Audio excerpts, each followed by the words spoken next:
দেখুন, এটা রাজনীতি। রাজনীতি আইপ্যাক আমাদেরও স্ক্রিপ্ট দিত। আমার বাবা তো মন্ত্রী থাকাকালীন কাজ করতে বাধা পেয়েছে। সঞ্জয় রায় শাস্তি হচ্ছে না কেন? এতবার কি প্রুফ করবার আছে? উনি তো একবারও বলেননি যে আমার ব্যাপারে মিথ্যে তথ্য ওনাকে বিজেপি প্রোভাইড করেছে। বিজেপির লোক তো আমার সঙ্গে কোনো অসভ্যতা করে না।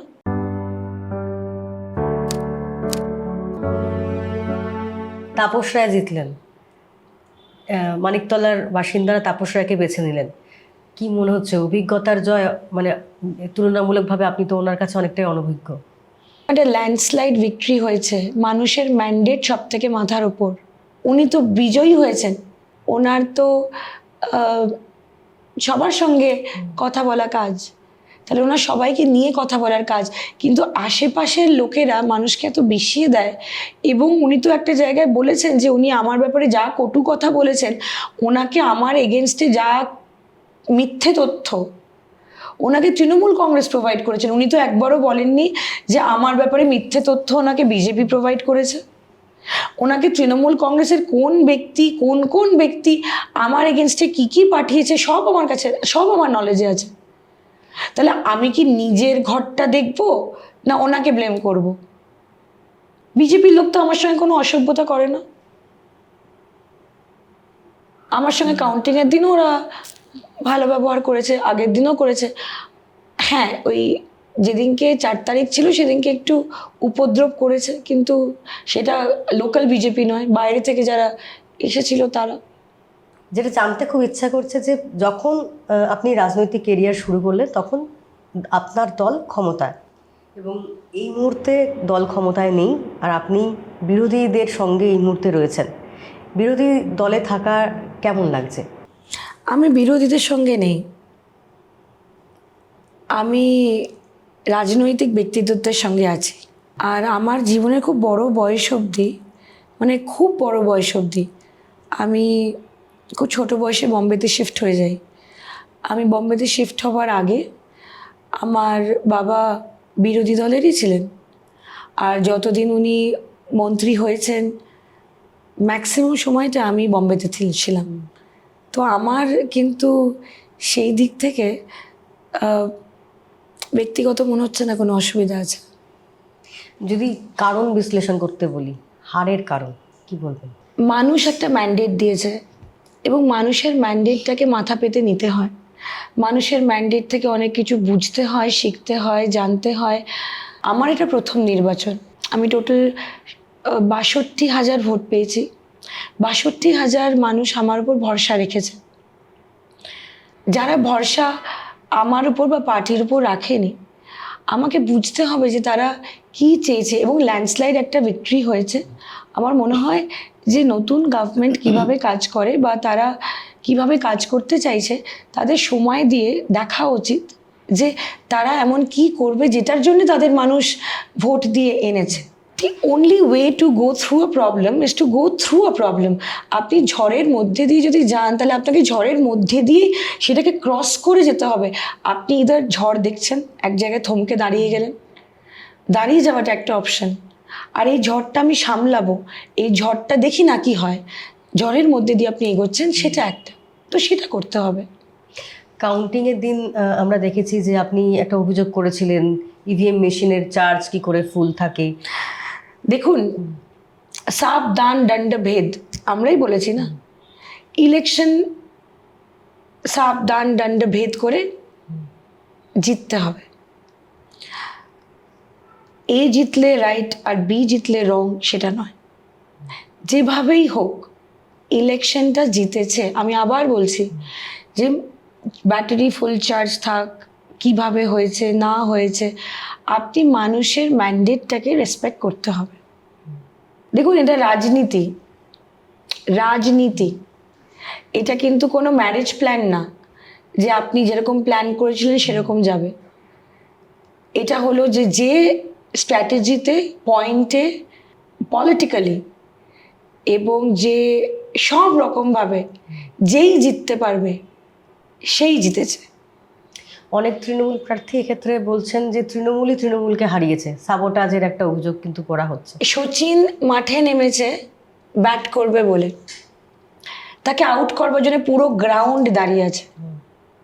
সচিন যদি 6 মারে তাহলে ছক্কা, আর সচিনের বলটা যদি কেউ ক্যাচ করে তাহলে সচিন আউট। কে স্যাবোটাজ করেছে, কে স্যাবোটাজ করেনি, কে কি করেছে, কে কি করেনি, এটা খুব উইক লোকেরা বলে।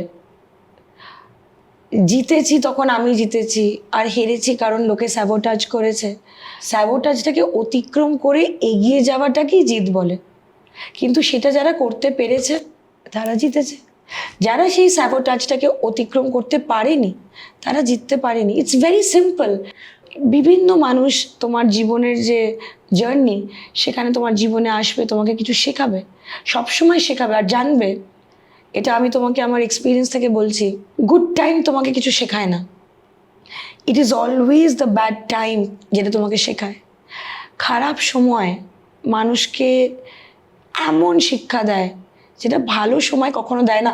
আমার জন্য কিন্তু এখন খারাপ সময় নয়, হতাশ হয়ে চুপ বসবার কোনো ব্যাপার নেই, কিন্তু হ্যাঁ, স্পিরিটটা যেন কোথাও হারিয়ে না যায়। হেরে যাওয়া মানে কিন্তু হারিয়ে যাওয়া নয়। আচ্ছা, মমতা বন্দ্যোপাধ্যায় এই হারের পর ক্ষোভ প্রকাশ করেছেন কাউন্সিলরদের ওপরই, বিশেষ করে উষ্মা প্রকাশ করেছেন যে কাউন্সিলররা মানুষের সঙ্গে সেই এটা দিতে পারেননি, তার জন্যই এই হার। কারণ শহর কলকাতার যে ভোটটা পুরোটাই তাদের ওপরই ডিপেন্ড করে। তো আপনি যেমন যদি আপনার ক্ষেত্রেই বলি, পরেশ পালের ওয়ার্ডে সব থেকে বেশি আপনার পিছিয়ে পিছিয়ে রয়েছেন, অতীন ঘোষের ওয়ার্ড থেকেও তাই একই পরিস্থিতি। কাউন্সিলরদের ভূমিকা কিভাবে দেখছেন?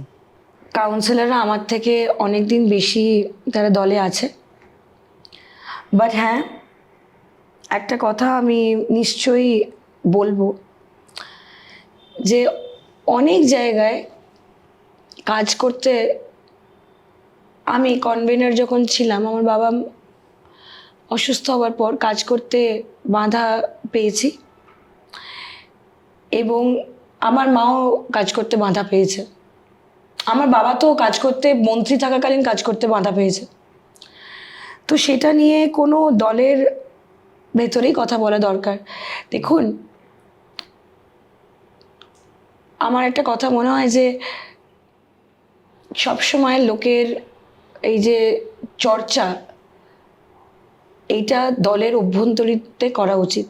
দলটা আমি বানাইনি, তৃণমূল কংগ্রেস দলটা আমি বানাইনি। আমার তৃণমূল কংগ্রেসের দলের যারা নেতা এখনও আছেন, কর্পোরেশনের যারা নেতা আছেন, তাদের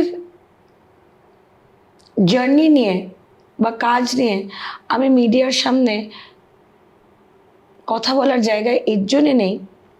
আমি কিন্তু মিডিয়ার বাইরে, আমি কিন্তু দলের মধ্যে অনেক কথা বলি। আমি কিন্তু দলের মধ্যে কথা বলার স্কোপও পাই, কথাও বলি, জানাইও। সেটা কি হয়ে, মানে সেটাতে ফল পাই না পাই, কিন্তু কথা আমি যথেষ্ট বলি।